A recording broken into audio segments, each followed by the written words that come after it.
आपकी जिंदगी आप तार रहे हो, आपका जीवन आप सफल कर रहे हो, आप अपना जीवन सार्थक कर रहे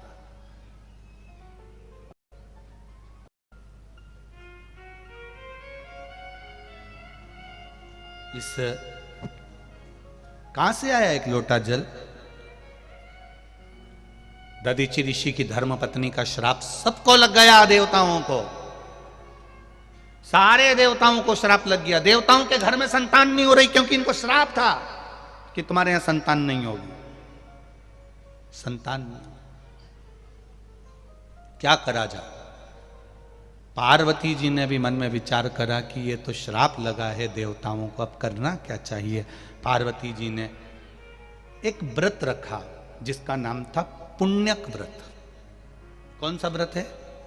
जम के बोलो, पुण्यक। कौन सा व्रत है? पुण्यक व्रत। पार्वती जी ने एक व्रत रखा जिसका नाम था पुण्यक व्रत। मां पार्वती, वो व्रत 1 वर्ष तक होता है। उस व्रत में 1 वर्ष तक भगवान का पूजन करना, 1 वर्ष तक किसी न किसी वृक्ष के नीचे बैठकर भगवान की पूजन करना, 1 वर्ष तक वृक्ष के नीचे बैठकर उसी पत्ती का सेवन करना जिस वृक्ष के नीचे बैठे। ये पुण्यक व्रत माता पार्वती जी ने करा 1 वर्ष। किस लिए करा था? श्रेष्ठ संतान की प्राप्ति के लिए, श्रेष्ठ पुत्र की प्राप्ति के लिए। दिल से अगर कुछ करोगे, दिल से आप भगवान से प्रार्थना करोगे तो वो दिल से देता भी है। एक पत्र आया, देखो।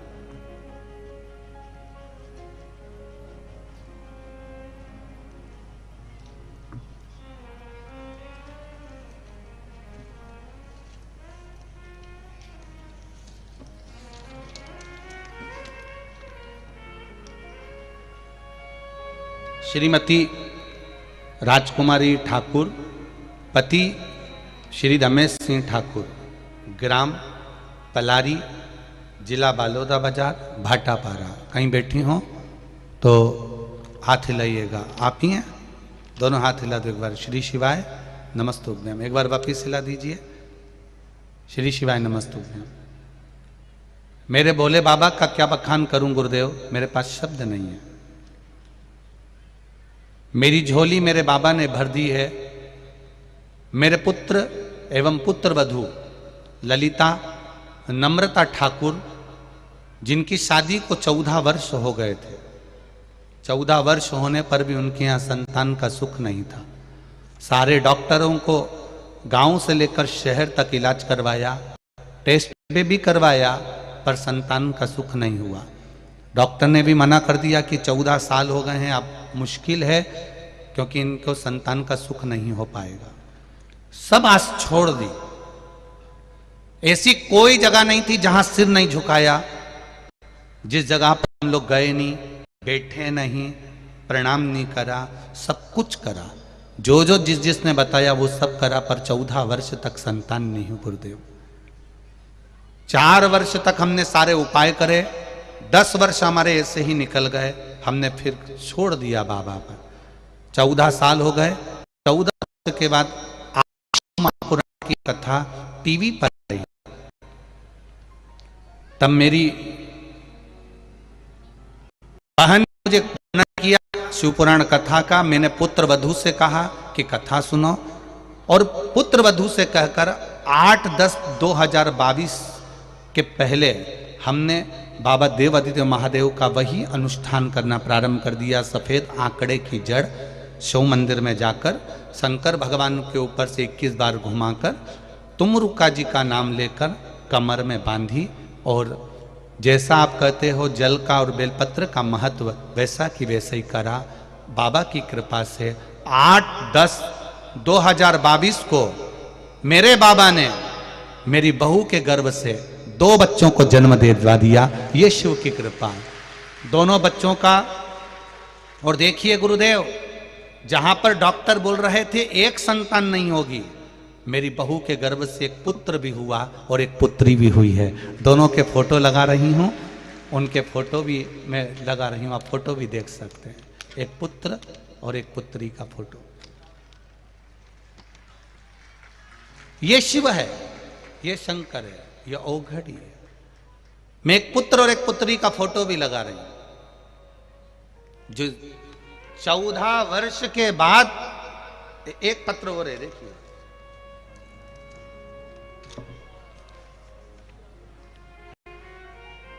अनीता गोहे, अर्जुन नगर बैतुल की निवासी हूं। कहीं बैठी हो तो हाथ हिलाइएगा, कहीं पर बैठी हो तो हाथ हिलाइएगा। अनीता जी गोहे, अर्जुन नगर बैतुल के निवासी हूं गुरुजी। आपकी कथा टीवी पर 2020 से सुनना प्रारंभ करा। आपकी बाबा की कथा का क्या बखान करूं गुरुदेव। मेरी बिटिया की शादी को कई वर्ष हो गए, संतान प्राप्ति नहीं हुई।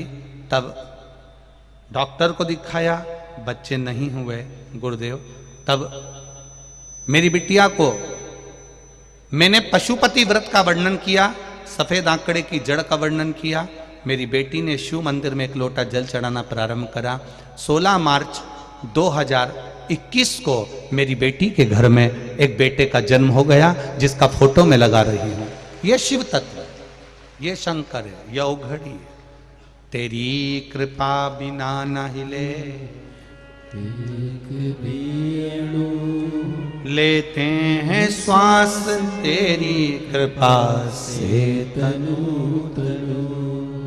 बखान क्या करूं मैं राखों के ढेर का, चपटी बबूत में खजाना कुबेर का। हे गंगाधार मुक्ति द्वार ओमकार तू, भोले ओमकार तू। आयो शरण तिहारी शंभु तार तार तू। ये शिव है, औघड़ी है, ये कोई साधारण नहीं। खाली न जाता कोई दर से तुम्हारे। आप भी बोलो, खाली न जाता कोई दर से तुम्हारे। मैं भी खड़ी हूं नन्ही बाहें पसारे। मैं भी खड़ा हूं नन्ही बाहें पसारे। अपने हृदय से लगा लो, लगा लो, गिरा जा रहा हूँ, उठा लो, उठा लो।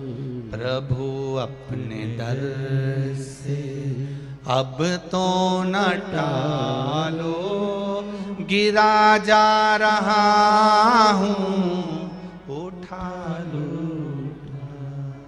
बाबा तेरे दरवाजे से कोई खाली नहीं गया। शिव महापुराण की कथा करते करते सालों निकल गए। एक विश्वास शिव महापुराण के प्रति देखा है कि जितनों ने भी दिल से कथा सुनी है, दिल से कथा सुनने में अंतर है, ऐसे कथा सुनने में अंतर है। किसी ने टल्ला मार दिया, तुम बात करने लगे, किसी ने निकल कर गया, तुमने बोलना चालू कर दिया। कोई कुछ कह रहा है, ध्यान उधर लगा लिया, कोई ने कुछ बोल दिया, ध्यान उधर चले गया। 7 दिन पंडाल में एक जगह पर बैठकर 7 दिन ये लोग आते हैं कथा सुनने के लिए। आप लोग आते हो, शहर के लोग तो रोज आते हो, रोज जाते हो, पर कभी मेरे भोलेनाथ जी से इतना कह देना कि इन पत्र में एक पत्र मेरा भी रखवा देना। भोलेनाथ जी से कहना एक कथा किसी पंडाल में मैं भी 7 दिन दरी कम्बल साथ लेकर जाऊं, एक जगह पर बिछाकर उसी जगह पर बैठकर कथा का रस मैं भी लूं, मेरा बाबा मेरा भी कल्याण करे, ऐसी कृपा हो। कभी मन में विचार बनाना। दुनिया के लोग प्रयाग में जाकर कल्पवास करते हैं, हरिद्वार जाकर कल्पवास करते हैं। दुनिया के लोग 1 महीना 15 दिन का निवास करते हैं, 2 दिन का निवास करते हैं काशी में जाकर, हरिद्वार में जाकर, सोमेश्वर जाकर, उज्जैन जाकर। कभी भोलेनाथ से कहना मैं इतनी दूर नहीं जा सकती, तो मेरे गांव के पास में कहीं शिव पुराण की कथा हो तो मैं भी एक आसन से सुनूं, तुझ में दिल लगा कर सुनूं। जैसे वो आगरा से भाई आया था, उसने कहा मैंने नियम लिया था कि मेरा बेटा व्यसन से मुक्त हो जाए, शराब पीना छोड़ दे और उसकी शादी हो जाए, जो 30 साल का हो गया था। भगवान ने चौथी कथा तक पीछा नहीं छोड़ा, आखिरी में भोलेनाथ ने कृपा करी, उसका व्यसन भी छूटा और शादी भी पक्की हुई। ये शिव तत्व है, ये शंकर है, योगड़ी है। कथा वो नहीं होती कि तुमने बस यहां से सुना, यहां से निकाल दिया, बच्चे कुछ थे। तो कथा को एंजॉय करने के लिए या कथा में आनंद लेने के लिए नहीं जाना है। कथा में हमें शिव को ढूंढने जाना है कि मेरा बाबा मिलेगा कैसे, मेरा शंकर कैसे मिलेगा। टीवी के सामने कथा सुन रहे हो, आस्था चैनल पर, मोबाइल पर कथा सुन रहे हो, तो आपका विश्वास, जितने लोग टीवी पर कथा सुन रहे हैं इनका विश्वास जागा तो है, नहीं तो ये टीवी चालू नहीं करते, नाटक देखते रहते। क्यों आस्था चैनल चालू करा, क्यों मोबाइल पर कथा निकाली? नहीं, सीओर वाला मारा जा रहा होगा, कथा निकालो। तुमने मोबाइल पर भी भगवान को ढूंढा है, तुमने चैनल पर भी भगवान को ढूंढा है, तो पंडाल में भी कथा सुनने बैठो तो भगवान को ढूंढ कर बैठो कि मेरा भोलेनाथ मुझे मिलेगा, मेरा शंभू मुझे मिलेगा। 14 वर्ष तक जिसकी यहां संतान नहीं हुई, वो सब दूर से जब आस छोड़ देता है, तब वो शंकर की शरण में जाता है, तब वो शिव तत्व की ओर जाता है। सालों साल हो जाती है और औलाद नहीं होती, तब व्यक्ति को लगता है कि अब संतान नहीं हो सकती। आस छोड़ दी लोगों ने 10 साल 20 साल। इस व्यासपीठ ने 25 से 30 साल जिसकी शादी को हो गए, उन तक की गोद में संतान देखी इस व्यासपीठ ने, और उनकी आंख में से आंसू बहते हैं कि मेरे को 30 साल बाद बाबा ने संतान दे दी। ये व्यासपीठ ने देखी है, ये सहज नहीं है। इन पत्रों के ढेर में तुम्हारा भी पत्र आए, तुम भी दिल से बाबा से प्रार्थना करो कि वो तुम्हें स्वीकार करे। एक दिन शिव जी के मंदिर गए, 1 महीना शंकर जी के मंदिर में गए, 1 महीना 2 महीना भगवान के मंदिर में गए, और तुम विचार करो कि मेरा बाबा मेरी झोली भर दे, ऐसा नहीं होता। पहले भगवान पूरा परखता है। तुम जाते रहो उसके दरवाजे पर, जाते रहो, 1 महीना नहीं, 2 महीना नहीं, 3 महीना नहीं, जाते रहो उसके दरवाजे पर। कभी तो सुनेगा, कभी तो सुनेगा, जाते रहो। वो रेलवे स्टेशन गए हो आप लोग कभी? अरे बोलो तो जम के, स्टेशन गए हो रेलवे स्टेशन? रेलवे स्टेशन पर बड़े बड़े माइक लगे होते हैं, अंदर बैठी हुई एक महिला बार बार बोलती है 12 1 2 3 4 नंबर की गाड़ी, ये वाली एक्सप्रेस इतनी बजे इस प्लेटफॉर्म पर पहुंच रही है। एक बार नहीं बोलती, वो कितनी बार बोलती है?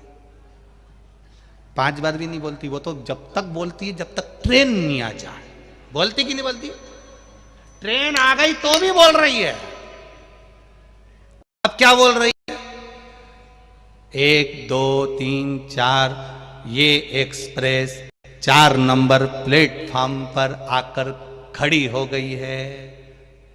नहीं आई तो भी बोल रही थी, आ गई तो भी बोल रही है, ट्रेन चली गई तो भी एक बार बोली है। ट्रेन 4 नंबर प्लेटफॉर्म से छूट चुकी है। उसी तरह जैसे वो कमरे में बैठकर बार बार बोल रही है कि ये ट्रेन आ रही, ये ट्रेन आ रही, तो तुमको धैर्य बंधा रहता है, आने वाली है, 15 मिनट की देरी है, 20 मिनट की देरी है, कोहरा पड़ गया होगा, आ रही होगी, आ रही होगी, और आखिरी में वो सामने आकर खड़ी हो जाती है। उसी तरह तुम भी शंकर के मंदिर में 1 लोटा जल चढ़ाते रहो, श्री शिवाय नमस्तुभ्यम बोलते रहो, आता होगा, आता होगा, आता होगा, आता होगा, और आकर खड़ा हो जाए। आएगा मेरा बाबा, आएगा।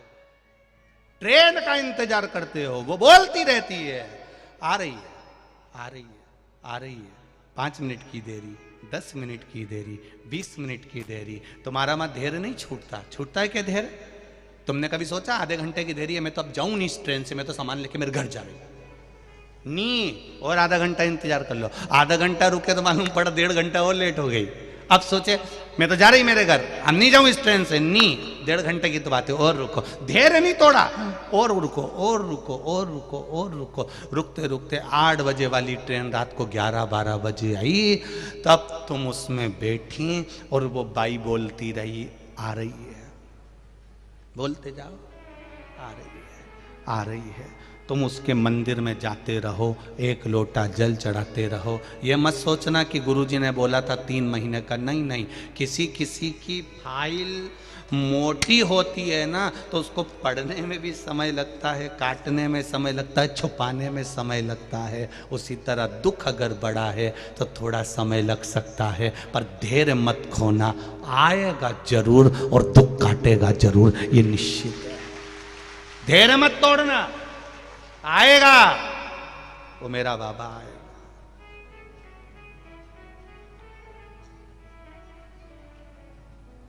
आएगा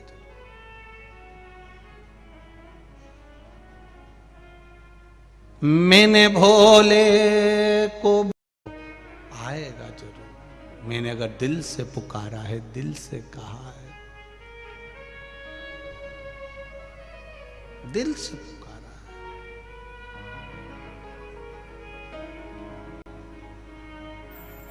और जब आप दिल से पुकारोगे वो आएगा। सियोर वाला महाराज भले के देता है कि 1 महीना जल चढ़ा कर देखो, 2 महीना चढ़ाओ, 3 महीने में बाबा आपकी झोली भरेगा। पर विश्वास रखकर अगर तुमने 3 महीना भी जाने दो, 2 दिन भी अगर विश्वास रखकर जल चढ़ा लिया, तो वो 3 महीने का इंतजार नहीं करेगा, तेरे पास खड़ा मिल जाएगा। कोई जरूरी नहीं है सभी ट्रेनें लेट आए, कोई जरूरी नहीं है कि तुम सबका काम ही 3 महीने में होगा। कोई कोई ट्रेन बिफोर भी आ जाती है। बोलो सही है कि गलत है? कोई कोई ट्रेन 8 बजे का टाइम है तो उसके पहले ही वहाँ 2 स्टेशन पहले ही आके खड़ी है। क्यों खड़ी है? इधर से हरी झंडी मिले फिर जाऊंगी। उसी तरह भोलेनाथ भी कभी कभी इंतजार में खड़ा रहता है, स्टेशन के पास में ही। ये लोटा लेके मंदिर आया और मैंने इसका काम निपटाया। कभी कभी वो भी भोर खड़ा है। तुम सोच रहे हो भगवान मेरा काम करेगा, भगवान बोले मंदिर तो आए 1 लोटा लेके, वो इंतजार में खड़ा है। एक भक्त लक्ष्मी जी से कहता है, भगवान से कहता है, भगवान मुझे इतनी लक्ष्मी दो, इतनी लक्ष्मी दो, इतनी दो कि मैं कथा कराऊं। मुझे इतना धन देना कि मैं कथा करवाऊं।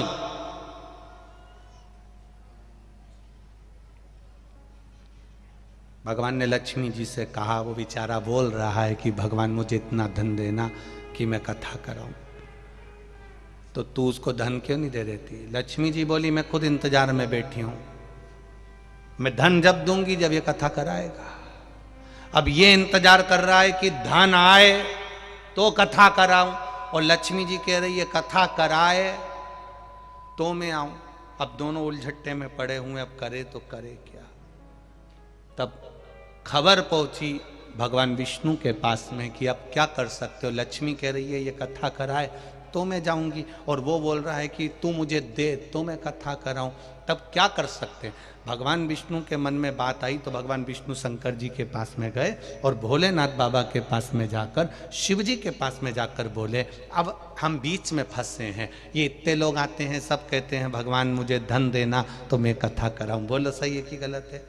सबके मन में आता है कि नहीं, भगवान धन देना तो मैं कथा कराऊं।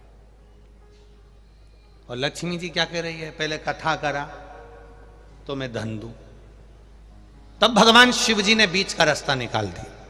शंकर भगवान ने भगवान नारायण से कहा, बीच का रास्ता एक ही है, जहां कथा सुनने बैठो वहां एक संकल्प कर लो कि कथा कराने का मन में प्लान विचार तूने दिया है, व्यवस्था भी तू ही करेगा।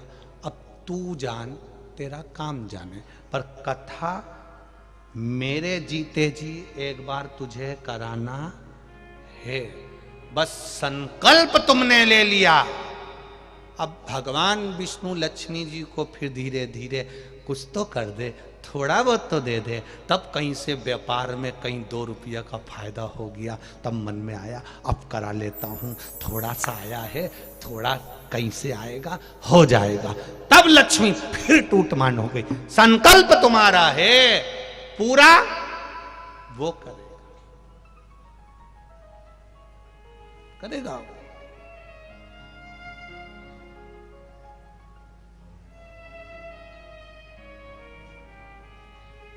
आप उसके भरोसे पर रहो। जब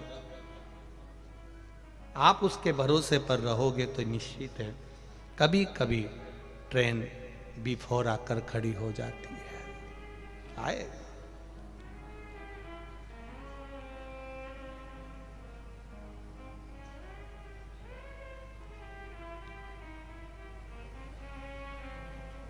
और उस समय नैनो में अगर जल भी होगा तो वो सोच लेगा कि मेरे लिए बाहर आ।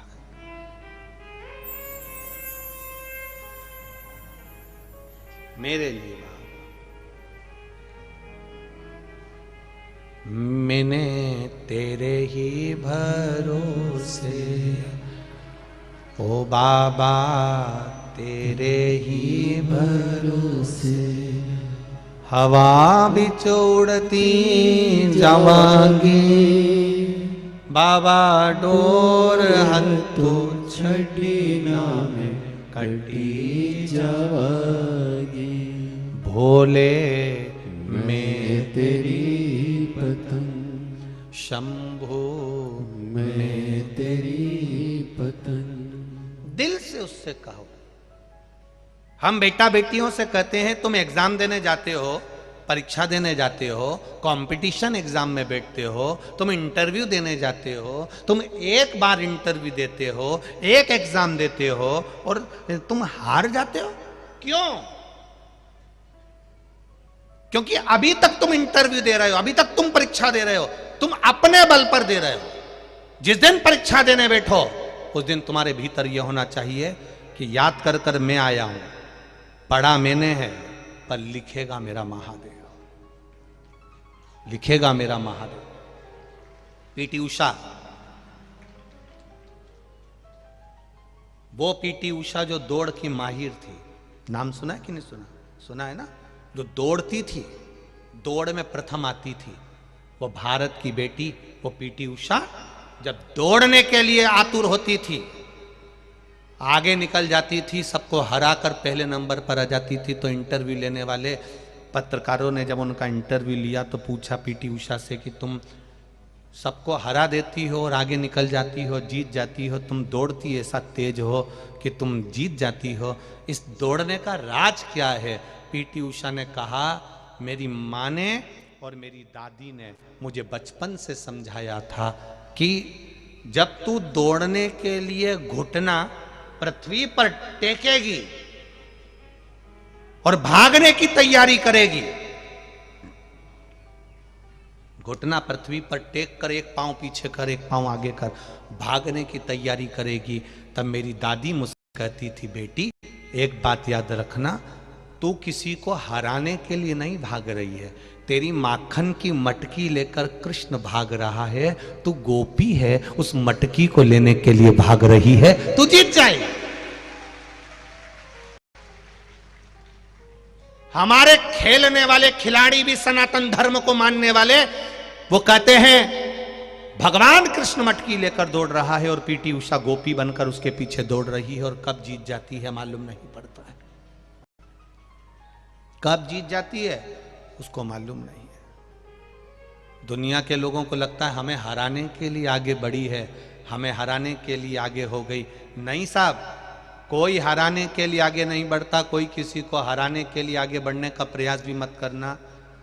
बहुत किसी को लगे कि हमको हराने के लिए आगे बढ़े हो तो हराने के लिए कभी आगे मत बढ़ना, तुम मेरे महादेव के लिए आगे बढ़ना। जब तुम आगे बढ़ोगे, शिव का नाम लेकर कोई एग्जाम दोगे, भगवान शंकर का स्मरण कर कर तुम कंपटीशन एग्जाम में बैठोगे, शिव तत्व को याद कर कर तुम अगर इंटरव्यू देने भी जाओगे तो वो महादेव तुम्हारे साथ कदम से कदम मिलाकर चलेगा और तुम्हारे पास में खड़ा भी लेगा,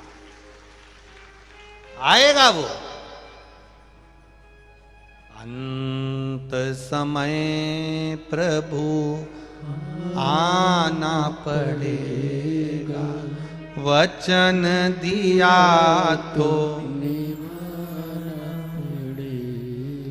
आए ना आए प्रभु कुटुंब कबीला, अंत समय प्रभु आना पड़ेगा, वचन दिया तो निभाना पड़ेगा।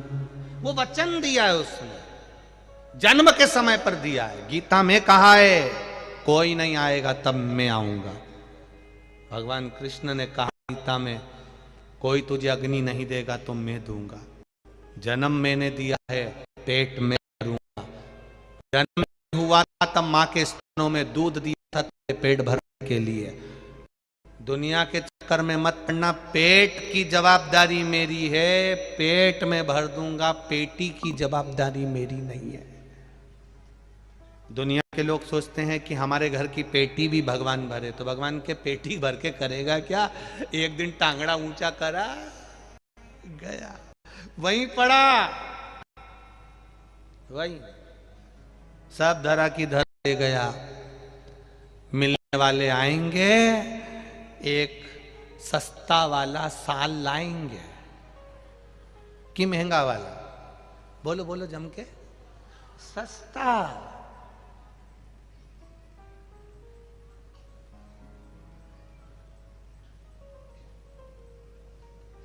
सस्ता वाला साल लाएंगे, उसी साल को लाके उड़ा देंगे। बस तुम्हारी गाड़ी 25 लाख की धरी है, किसी का की नहीं है वो 25 लाख की गाड़ी। आखिरी में बॉडी को ले जाने के लिए वो 25 लाख की गाड़ी की जरूरत नहीं पड़ेगी, तुम्हारे व्यवहार की जरूरत पड़ेगी। तुमने किसी का साथ दिया हो, जाऊं एक बात का स्मरण रखिएगा अपने पास में, समय की अवस्था को पहचानना, जल के महत्व को पहचानना। व्रत करो मना नहीं, तप करो मना नहीं, साधना करो मना नहीं, भजन करो मना नहीं, कीर्तन करो मना नहीं। वो भजन, वो साधना, वो व्रत, वो उपास तुम्हारा भगवत भजन को प्राप्त करने का। लोग पूछेंगे एक लोटा जल कहां से लेकर आए हो? महाराज, पूरी दुनिया में सबको लगता है कि ये एक लोटा जल चढ़ाने का महत्व समझाते हैं, बेलपत्री चढ़ाने का बताते हैं, बेलपत्री खाने का बताते हैं, शिवजी पर चावल चढ़ाने का बोलते हैं, धतूरा चढ़ाने का बोलते हैं, दुर्वा चढ़ाने का बोलते हैं, शिवजी को समी का पत्ता चढ़ाने को बोलते हैं। कभी विचार करिएगा, कभी स्मरण करिएगा। कभी आपको बोला इस व्यासपीठ से कि शंकर जी के मंदिर में जाकर इतने लाख रुपए दिया ना, या ऐसा कर देना, या तुम्हारा खर्च करने की कभी बात नहीं करी होगी। बात करी होगी तो केवल एक लोटा जल या एक बेलपत्र की, और बेलपत्र की भी बोली होगी कि शिव जी पे चढ़ा हुआ ही तुम तो उठाकर चढ़ा दो, उतने में भी आनंद हो जाएगा। बोला कि नहीं बोला? उतने में भी सुख हो जाए। उस एक लोटे जल का प्रमाण क्या है? पार्वती मैया ने व्रत करा, जिस व्रत का नाम था पुण्यक व्रत, और उस पुण्यक व्रत का जो बल था, उस पुण्यक व्रत का जो प्रभाव था, उस पुण्यक व्रत का जो आनंद था, 1 वर्ष तक उस व्रत को करना था और 1 वर्ष के बाद उसका उद्यापन करना था। 1 वर्ष के बाद उसका उद्यापन माता पार्वती जी कर रही हैं, क्योंकि उनके घर में संतान नहीं है। दधीची बाबा की धर्म पत्नी का जो श्राप लगा सारे देवताओं को लगा है संतान के लिए, संतान नहीं होगी तो दुख है भीतर से, करूं क्या। तब पुण्यक व्रत करा। 1 वर्ष का व्रत माता पार्वती जी ने एक पेड़ के नीचे बैठकर करना, उसकी पत्नियों को खाना और भगवान का पूजन करना। जब पुण्यक व्रत 1 वर्ष का हो गया तब शिव जी से माता पार्वती जी ने कहा आज मेरा पूरा हो गया, अब मैं उद्यापन करना चाहती हूं, अब मैं उद्यापन कर दूं।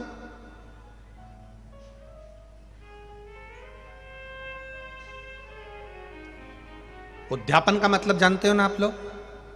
व्रत पूरा होता है, पशुपति व्रत पूरा हुआ, 108 दाने आपने चावल के चढ़ाए या बेलपत्री के चढ़ाए या आपने फूल की पंखड़ी चढ़ाई, कुछ भी चढ़ाया, चढ़ाते हो ना 108 दाने, या एक श्रीफल भेंट के साथ शिव जी को दिया। जब तुम्हारा 5 पशुपति व्रत पूरे हो गए तब तुमने 5वें व्रत के दिन ही ये सब कुछ कर दिया कि आज मेरा 5वां व्रत पूर्ण हो गया, आज मेरा उद्यापन हो गया, आज उद्यापन हो गया।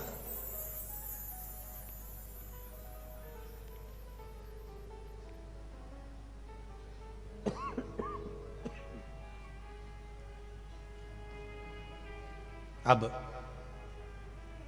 उद्यापन का मतलब क्या होता है कि जैसे कोई प्लाट तुमने लिया, समझना थोड़ा बहुत अच्छे से ध्यान से समझना उद्यापन का मतलब। तुमने प्लाट लिया, तुमने जमीन ली, तुमने मकान लिया, मकान में तुम रहने भी लगे, प्लाट में तुमने घर भी बना लिया, पैसे भी पूरे दे दिए, लाखों रुपए दे दिए, जमीन पे रह रहे हो, मकान बना लिया, प्लाट ले लिया या मकान में रह रहे हो, पैसे भी दे दिए पूरे, रह भी रहे हो, 15 साल हो गए, 20 साल हो गए, 25 साल हो गए रहते रहते, पर तुमने उस प्लाट की, उस मकान की अगर रजिस्ट्री नहीं कराई तो वो मकान तुम्हारा होगा क्या? जम के बोलो जरा।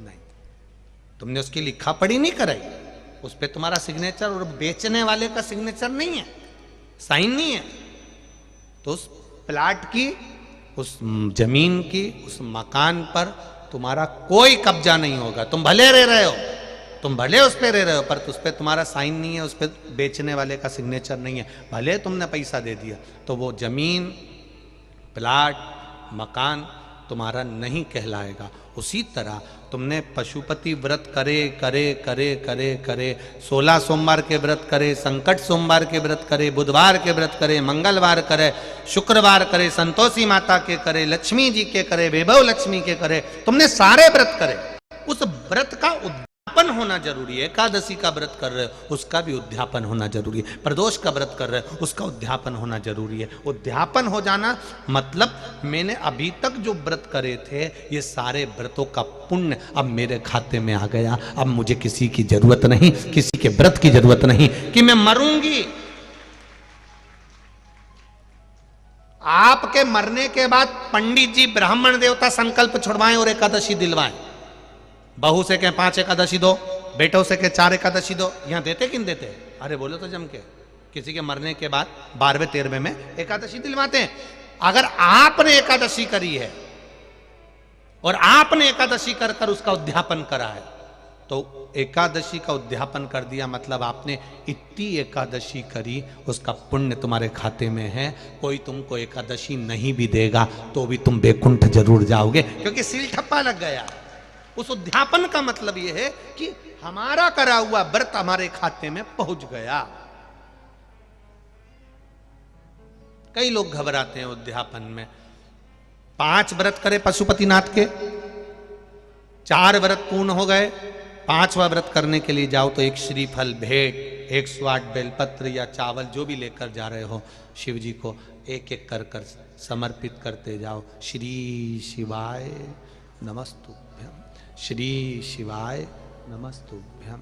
दिए लगा दिए, दिया ले लिया, प्रसाद के हिस्से कर दिए, एक हिस्सा ले लिया, वापिस घर पर आए, 5वें दिन फिर वही दिया जला दिया, फिर प्रसाद का हिस्सा पा लिया। 5वां व्रत पर तुमने उद्यापन कर दिया, मतलब तुमने शिव को समर्पित कर दिया। अब वो व्रत तुम्हारा है।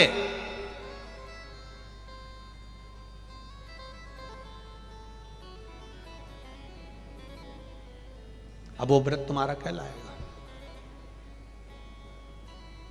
जो बाबा को तुमने दिया है।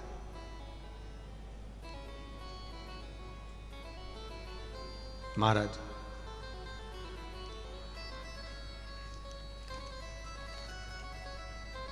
बसई बेलों की सवारी, चंदा सोहे लारी लारी, बस